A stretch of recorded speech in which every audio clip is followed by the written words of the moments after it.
Olá, bom dia. Viemos com mais um Deus em Gotas aqui no seu dia. E hoje caiu o que na Bíblia, Jair? Na Bíblia saiu Números, livro de Números, capítulo 21, do seu verso 4 em diante, onde fala da serpente de bronze.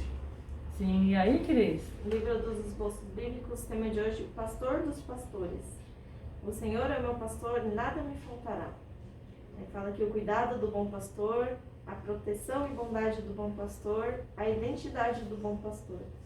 Jesus Cristo é o pastor dos pastores, Ele é o sumo pastor e bispo da nossa alma. Jesus é o bom pastor que nos ama e pelo seu sangue nos libertou dos nossos pecados. Ah, que bonito. Nesse texto de Números, irmãos, que fala aqui, quando Deus tira o povo do Egito, né, liberta eles da escravidão do faraó, eles só trabalhavam, não tinham tempo para nada, só trabalho, e eles começaram a clamar, Deus vai lá e ouve a oração deles e liberta eles. E Deus diz para eles assim, ó, vou levá-los a uma terra onde mana leite e mel. E eles têm que passar pelo caminho, pelo deserto, para poder estar chegando nesse lugar, essa terra que Deus fala para eles, promete a eles, levá-los até lá. E no caminho, eles estão andando e vai caminhando, só que eles começam a ficar cansados de caminhar, desanimados de caminhar ali, e de parecer que nada acontece, que não chega, a distância é muito longe, e começam a fazer murmurações ali, quando eles pecam grandemente contra Deus, dizendo que ali não tinha pão, não tinha água, só tinha aquele alimento que vinha do céu, o maná que Deus mandava do céu, só tinha aquilo ali, essa comida ruim, na forma de dizer, essa comida enjoativa, eles estão enjoados disso. Eles vão pecar dessa forma contra Deus e contra Moisés, que era o líder deles ali.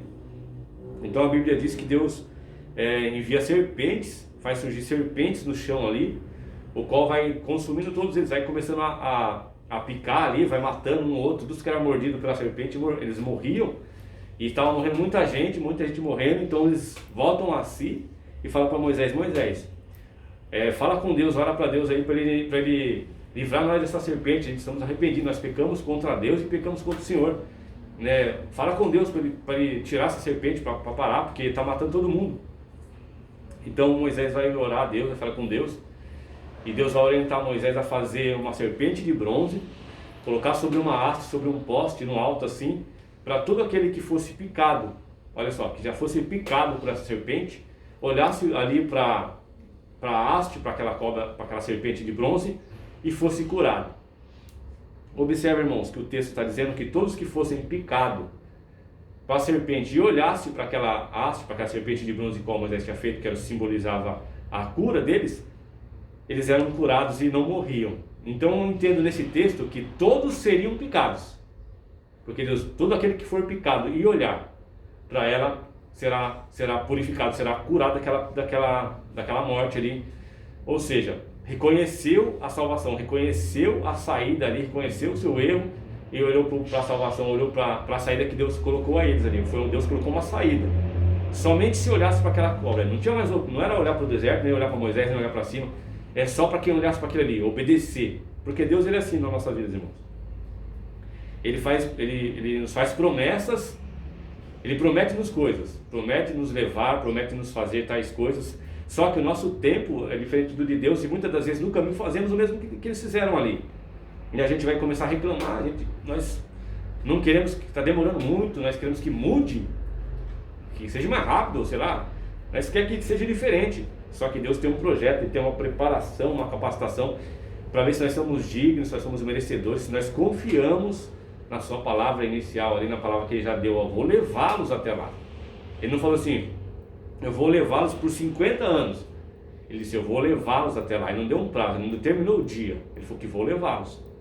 Então nesse levá-los tem um processo de você estar se preparando para chegar lá, reconhecer e ficar com aquela esperança acesa dentro do nosso coração. E quando a esperança vai saindo, a tendência é murmurar. A esperança é a falta da fé. Se você começar a perder a esperança, você está perdendo a fé. E se você perdeu a fé, você perde o objetivo, o foco ali. Então eles tinham que voltar a focar na saída que Deus deu para ele, que era a serpente ali, que hoje simboliza para nós Cristo, sendo crucificado ao centro, no alto, e a gente olha para Cristo, e todos os erros cometidos, todas as nossas falhas cometidas com Deus, se a gente olhar para Jesus, observar como Ele foi, como Ele deixou nos exemplos, Ele nos purifica do nosso pecado, o sangue dele nos purifica de tudo e a gente somos livres daquele pecado e há uma saída, porque ele é o caminho, a verdade e a vida. A única saída que Deus nos deu é o seu Filho, não tem outra saída. Ele só colocou uma saída, aquele que olhar para o meu Filho, que seguir o que ele diz, achou a saída, porque ele é o caminho, a verdade e a vida. Ninguém vem ao Pai senão por Jesus. Então a única saída que nós temos é Jesus. Essa serpente simbolizava. E a serpente de bronze simbolizava provavelmente o que aconteceria hoje para nós, como Jesus é a nossa saída. Ali só tinha uma saída. Todos foram pecados, porque aquele que peca, irmãos, ele dá legalidade para o inimigo, para a serpente dominar a sua vida. A serpente certamente vai te dominar, porque ela vai querer te oferecer e dizer tudo que Deus tem para você é inferior ao que a serpente quer te dar na hora. A serpente te acelera, te dá antes do tempo, para você não chegar ao objetivo que Deus te quer. Só que Deus, ele tem um objetivo, você tem que ser fiel à palavra inicial que ele te disse: vos levarei a uma terra que emana leite e mel. Se fosse o diabo, como ele tentou Jesus no deserto, também Jesus foi tentado no deserto, e ele falou: transforma essas pedras em pães. Ele tentou Jesus.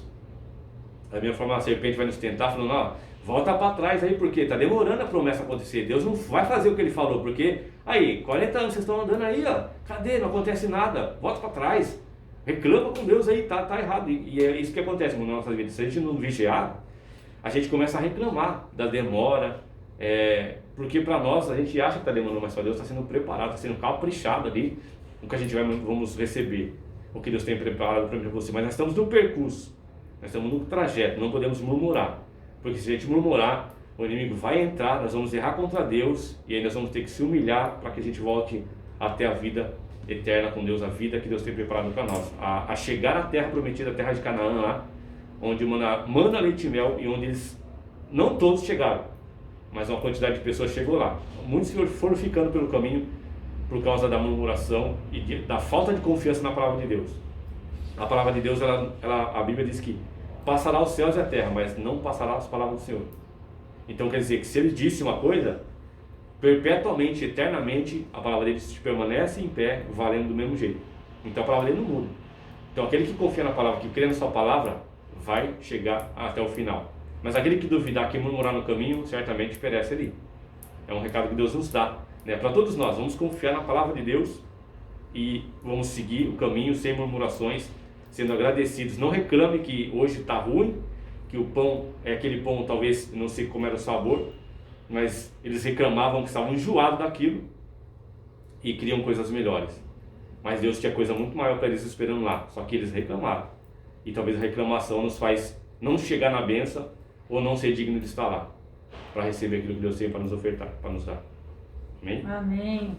Aqui a palavra de hoje é essa, né? Para a gente confiar em Deus e para orar e vigiar, né? O que quer dizer isso? Muitas vezes você está dentro da oração, você está orando, você está vigiando, você está sempre orando, mas se você não vigia, meu irmão, o que acontece? Vigie seus pensamentos, vigie sua forma de conduta, vigie aquilo que você está pedindo para Deus.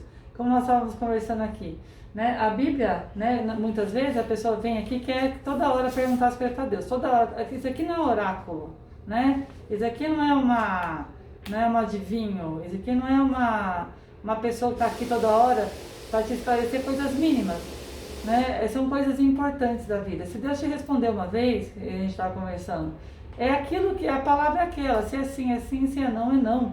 Não adianta você ter todo dia, Senhor, e hoje? Abre. E amanhã? Abre. Não é assim, Deus não vai te responder, né? Deus vai responder aquilo que você tem que ter a coerência do que aquilo que você está pedindo e vigiando a respeito daquilo.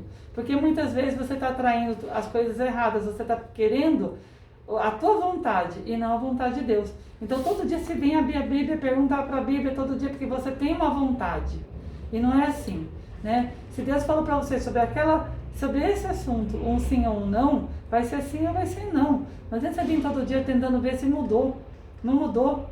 A palavra de Deus é firme.